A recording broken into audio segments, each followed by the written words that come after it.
Sekubingelele mbukeli sikwamukele eindabeni zesiZulu zehora lesikhombisa kusihlwa igama lami unoxolo uMamtshali wakwamwali ihlaba ngaleli mhlophe qwasi bonga khuluma mbukeli usohlanganyele kanye nathi namhlanje kusihlwa ake sibheke ke ehamba phambili kusihlwa nje. Mayithi ngiyalala ngiyayibona le ndoda isedubula lo mntana abantu eloke phefumula kabuhlungu. Unina wengane ingxenye yezisulu eyidutshulwe zabulawa esigamekweni esenzeke eOrange Farm ngempela sonto uthi akazi nokuthi athatheni ahlanganise nani ngemva kwalesi sigameko sokubulala ngesihluku. Yazi ukuthi ubugebengu busephezulu kakhulu esifundazweni kodwa inhlelo zokulwa nobugebengu siyayiqinisa kakhulu manje kunaqala.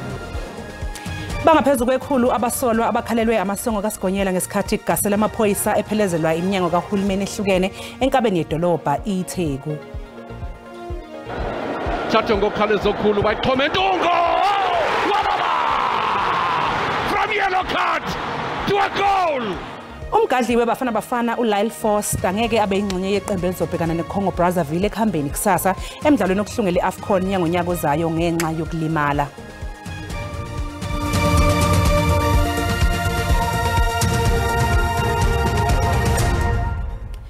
Mbukeli sithanda nje ukwexwayisa abanenhliziyo ezisheshe zizwele ngalombiko olandelayo. Unina wengane ephila nokukhubazeka edutshulwe yashona esigamekweni sokudubula abantu abaningi esenzeke eOrange Farm uthi uzizwa kabuhlungu kakhulu njengoba engakwazanga ukusindisa ingane yakhe kulesi sigameko. Kudutshulwe kwabulawa abantu abayisikhombisa emva kwengxabano equbuke phakathi kwabantu ababili endaweni yokucima ukoma ekseni izolo. Lo mama okhala kabuhlungu kangaka Sikakhubeze mina ngoba uthi namanje usashaqekile imjunju yokudlula emhlabeni kwengane yakhe isansontsotha namanje. Ngizobhlungu kakhulu because makwenzeka ngize ngasho ngathi uma ngabe bekuthiwa bengikhona eduzane bengiyongena phambi kwebullet noma ngabe bekuthiwa bese kangishayile bengiyothi angiphinde futhi kunokuthi amphinde. Lo osinde kulesigameko uthubuyelwa imicabango akasakwazi nokulala ebusuku. Mawuvala amehlo ngiyazibona idumbu sonke ezibhekene nami ukuthi ngibone ukuthi before umama afika angawi ngisicoca kanjani. Omakhelwane balowo solwa ngokuba umenzi obubi bathi nabo bamangele ngoba abamazi ewumuntu onodlame. For some side mekumbona kumuntu oright ngoba ethanda abantu ethanda ukusizana abantu mawufuna something bengakusokolise bekuphuthu. Abefundisi bathi njengamanje sekumele kuguqwe. Isizwe obuhlungu kakhulu njengezinkonzo. We are shattered and we will never shut our mouths. Sizohlala sikhuluma ngaso sonke isikhathi ukuthi enough it's enough. Mbukeli lengane sike sabika ukuthi isesibhedlela egunjini labagula kakhulu. Umndeni uthi iyelulama. Ngithi angazi ezingilisi. Sikakhubeze mina ngokwami. Igama lami nguCalvin wakwaDludla. Eindabeni zeSABC ngibika ngise-Orange Farm.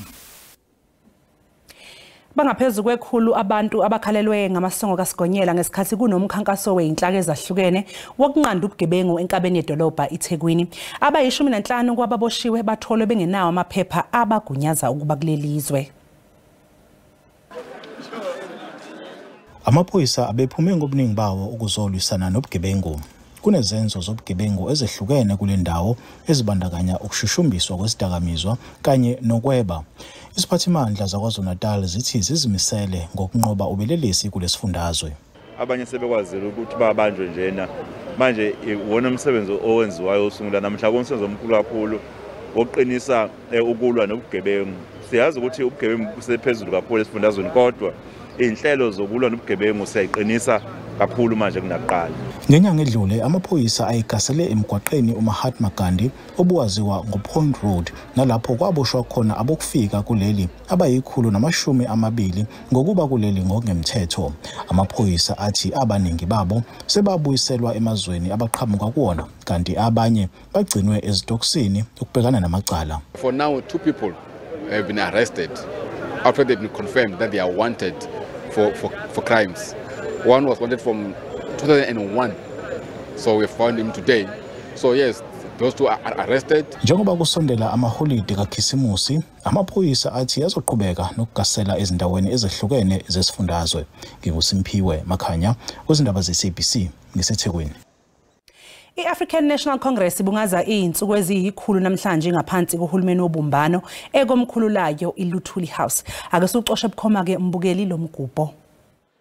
To ensuring that our manifesto as adopted by the National Executive Committee and by various structures, the alliance and all, will be implemented. Yes, we have had, comrades, to acknowledge that the outcome of the 2024 elections was a strategic setback for our movement. It is the first time since the advent of democracy that the ANC did not achieve an outright majority at national level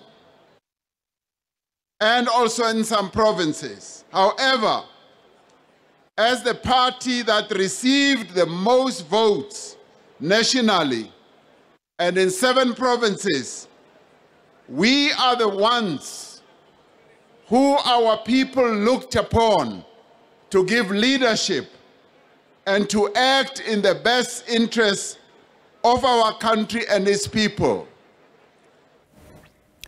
I-Action SA ithi izobeka umengameli wezwe ngaphansi kwengcindezi njengoba kulindeleke ukuba umengameli avele ePhalamende ngasekupheleni kwaleli sonto. Leli qembu lifuna impendulo mayelana nodaba likaNgqongqoshe wezobulungiswa uThembi Simelane. Iqela le-Action SA lithi lafumana isihlalo ezinganeno kunezo lalizilindele emva konyulo jikelele lukaMeyi. Nakuba kunjalo lithi zininzi xa lithelekisa namanye amaqela ekukudala eseParlamente. Lisaleka ngelithi liza kusebenzisa iseshoni yemibuzo eya kumongameli Cyril Ramaphosa ngolwesine libuze ngemali eyabolekwa ngumphathiswa wezobulungisa uThembi Simelane kwibhanka iVBS. Every comment we've made, the charges that we've laid, the letters to the public protector, the letters to the speaker, I'll be raising all of those issues, and the fact that there's been radio silence from all the people in that regard.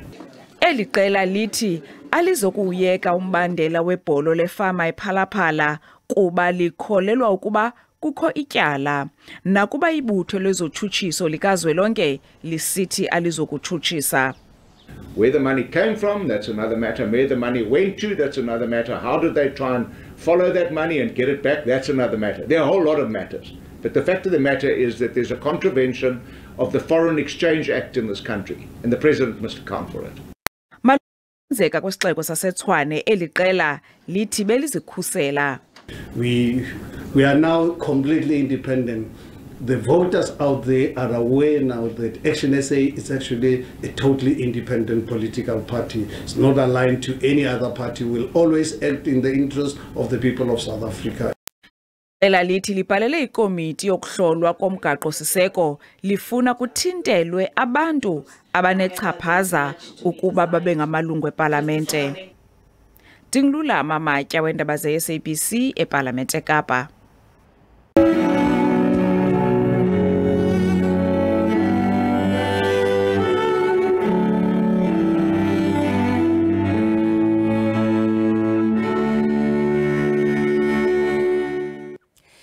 Iyaqhubeka nokungena imlayezo yamazwi enduduzo ngokwedlula emhlabeni kwayengungqongqoshe wezemali uTito Mboweni. uMboweni owaba ngokuqala omnyama kwengamela njengomphathi webhange lombuso ngo1999 uchazwe njengowaba negala leligqamile eguqulweni kwemigomo yezomnotho ezweni. uMboweni wedlule emhlabeni ngomgqibelo kwesinye ke seyibhedlela eGoli ngemva kokugula nje isikhashana. Inhloko yebhange lombuso uLesejahanyaho uchaze igalelo likaMboweni alenzile ngokwesimo somnotho wezwe njengeliyohlala njalo likhumbuleke emlandweni. Ngaphambi kokuthatha izintambo njengomphathi webhange lombuso uMboweni wayengungqongqoshe womnyango wezeyisebenzi. Tito had a beautiful policy brain, and that beautiful policy brain could be felt across various aspects of economic policy, from labor to trade and industry to finance to central banking. And his departure would leave a very big vacuum in terms of economic policy discourse in South Africa.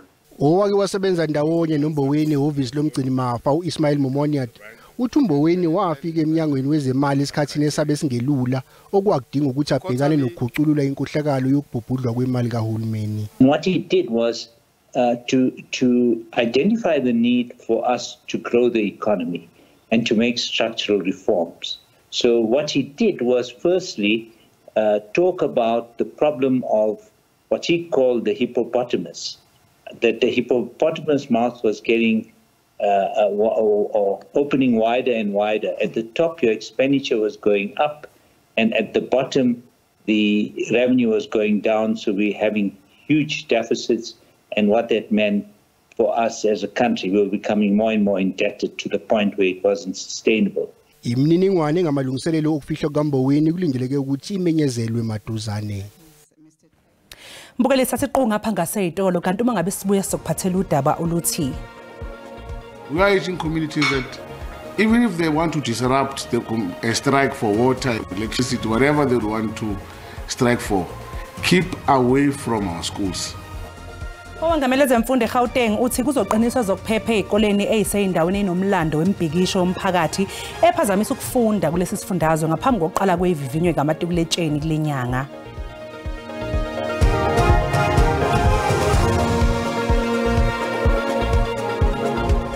Sikubingelele mbukeli sikwamukele uma ngabe usanda kungena odabeni oluphambili besibike ukuthi unina wengane eyingxenye yezesiZulu eyidutshulwe zabulawa esigamekweni esenzeke Orange Farm ngempela sonto uthi akazi nokwazi ukuthi athatheni ahlanganise nani ngemva kwalesi sigameko sokubulala nesihluku. Mbukela sikukhumbuza ukuthi lezi zindaba zikhona lapha ya ku YouTube kanjalo no SABC Plus. Ungena kuzo uyicinga amagama athi SABC Izindaba. Inkampani yephehla ugesi kuleli Eskom ihlanganisa izinsuku ezingamakhulu amabili nomuvo ugesi ungacinywa ngenhloso yokuwonga. Ungqongqoshe wezogesi uDokotela uGosiyen Suramugopa ehambisana nezikhulu lenkampani ukhulume nabe indaba amalungana nalempumelelo kanye nje nezinhlelo ke ezizoletha uzinzo lwezamandla esikhathini esizayo. Njengoba umkhakha wezamandla uphezulu kwemizamo yokuguqukela kugesi onganukubezi imvelo, iEskom iyaqhubeka nokubamba iqhaza ekuhlinzekeni izakhamuzi zakuleli ngogesi. The context for our strategy in as far as renewables energy within the clean energy portfolio is really one that acknowledges that Eskom will still have a critical role to play in the electricity supply going forward, and that there's a need to do a step change in terms of embracing other technologies as we get to the towards the end of life of some of the stations. Kusenjalo iEskom ithi izokwenza konke okusemandleni ukuvikela izakhamuzi ezidla imbuya ngothi njengoba kuhlongozwa intengo yogesi entsha. I'm more than confident that I said to the public, we will protect the interest of Eskom, what the board wants to achieve, also protect the poor, and will also make sure that the lights are on and the South African economy is able to recover.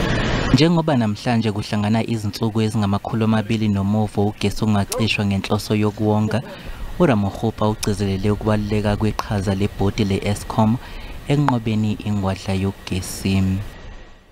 Owengamele zemfundo eGauteng uMatume Shilwane uthi lesifundazwe sesekulungela ukubhala ivivinyozi ngamatikuletsheni nezizoqala kuzwelonke kuyo lenyanga ubebambe isithangami esikoleni iEdenvale Secondary. We are urging communities that even if they want to disrupt a strike for water, electricity, whatever they want to strike for, keep away from our schools. Akusensuku zatshwala kuqale izivivinyo zikamatikuletsheni wekilasi lika 2024 kulindeleke ukuba abafundi baqale ukubhala izivivinyo zabo mhla zingama-21 kwephezulu baze baphothule mhla zingama-28 kwezokwethwasa.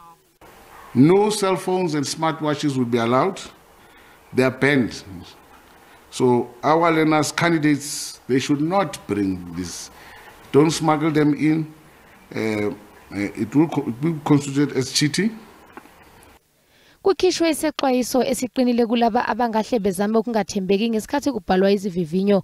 Kusenjalo umnyango wezemfundo eGauteng uthi ezokuphepha zizobe ziqinisiwe ukugwema ukuputshuka kwamaphepha.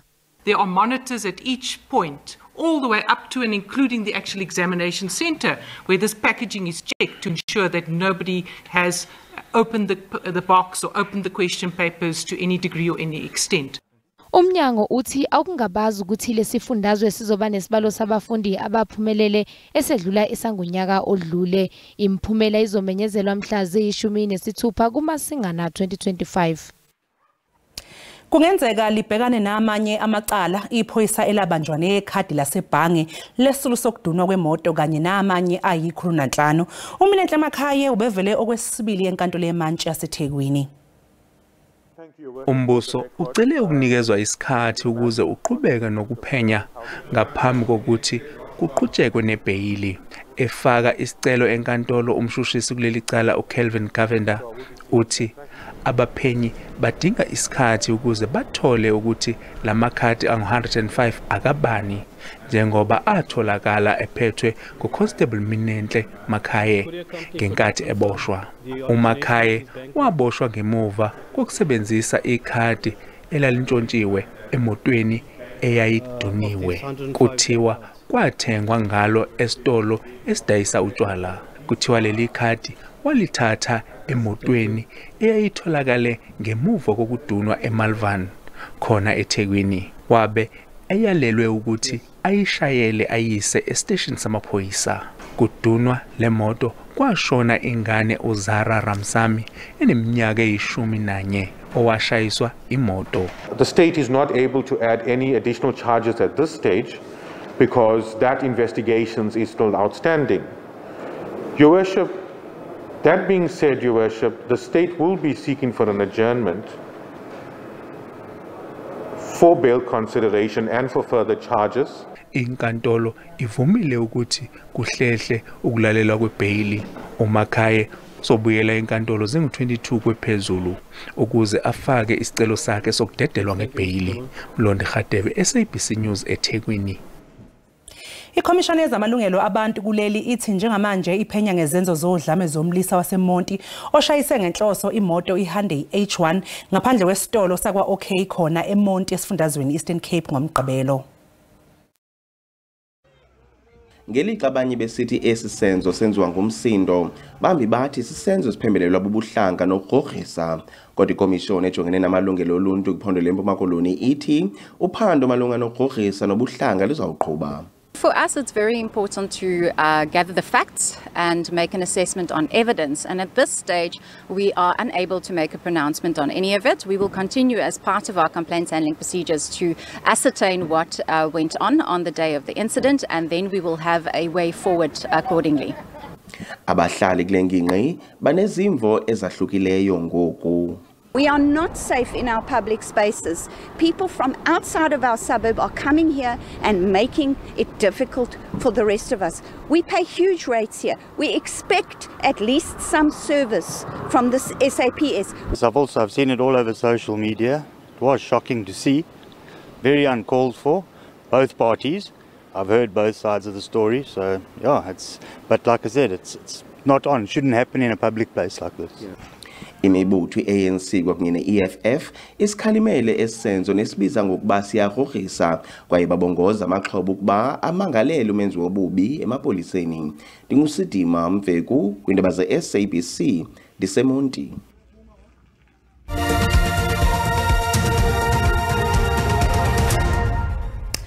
Mbukele mangabe sibheka kwezemidlalo umgadli weBafana Bafana uLyle Foster ngeke abe ingxenye yeqembu ezobhekana neCongo Brazzaville ekhambeni kusasa emidlalweni okuhlungela iAfcon yangonyaka ozayo ngenxa yokulimala. IBafana inqoba umdlalo wakusasa eCongo izohlungela ukuyodlala kuAfcon ngonyaka ozayo ezobanjelwe eMorocco. IBafana yaguqisa iCongo ngamagoli amahlanu eqandeni egqibeha ngolesihlanu. From yellow card to a goal. Lomphumela uzonikeza leqembu umdlandla uma sedlala kusasa ekhambeni. Umqeqeshi weBafana Bafana uHugo Bruce uthi akajabule neze ngesimo senkundla iqembu lakhe lizodlalela kuyo njengoba lenziwe ngotshani okuzenzela. Uthi lokhu kuzokwenza kube nzima ukuthi iqembu lakhe lidlale ibhola elijwayele ukudlala. Ngaphezu kwalokhu iBafana izodlala ngaphandle komdlalo omqoka uLyle Foster owalimala emidlalweni wangoLesihlanu. Njengamanje leli qembu lihlala endaweni yesibili eqoqweni uK emuva kweUganda eyadlala nangokulingana emidlalweni wokuqala weqoqo. Kanti lisalelwe imidlalo emibili eqoqweni emuva komdlalo wakusasa neUganda. Lo mdlalo uzoqala ngehora lesithupha kusasa ntambama. Ezindabeni ze-SABC ngingumbuso Mkhize. Mbukeli ake siphinde siqhubeke ngapha ngaseyimakethe kodwa kumhlahlo wesimo sezulu uzolandela ke emva kwekhefu nomkhushulwa.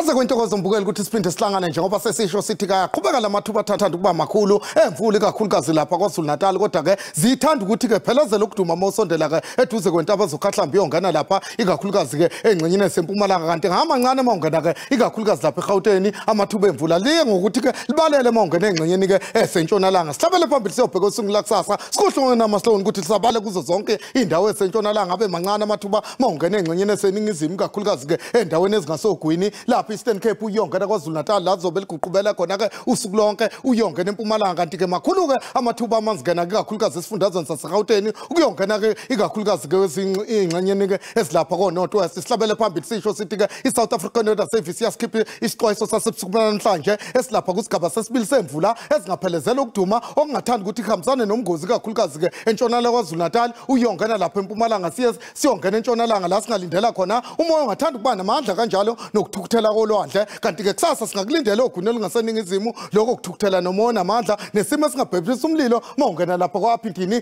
qhubeka lezi imvula ke ehambisana nesigaba sesine somgozi ephelezela ukuduma ikakhulukazi esifundazweni saseGauteng mase eqala sibe nokuqaphela kakhulu ngisho ngithi ke kuyabande kakhulukazi kuSutherland koKhalvina nokho kwezinye indawo lingathanda ukuba phakathi siyongena kwaZulu Natal lithathe nje ukufudumala endaweni ezingasogwini iyongena maphakathi kanjalo nasenyakatho lingafudumala nje kanti ngokuphamela Ntlavela ngangivumele ngithi ke fudumala eGauteng iyongena kwaNorth West kanjalo nalapha empumalanga nasengxenyeni ke ezingasenyakatho siyongena phansi lapha kwaZulu Natal lingathanda nje ukuthi ke libe phakathi okanye lithanda ukuphola ngenxa ukuthi ke liguqubale kubande kwezinye indawo lithanda ukufudumala okanye lishisa mawungena entshonalanga uyongena lapha kwaphindini ngivumele ngisho ngithi ke ngiyithatha indawo benobusuku obuhle.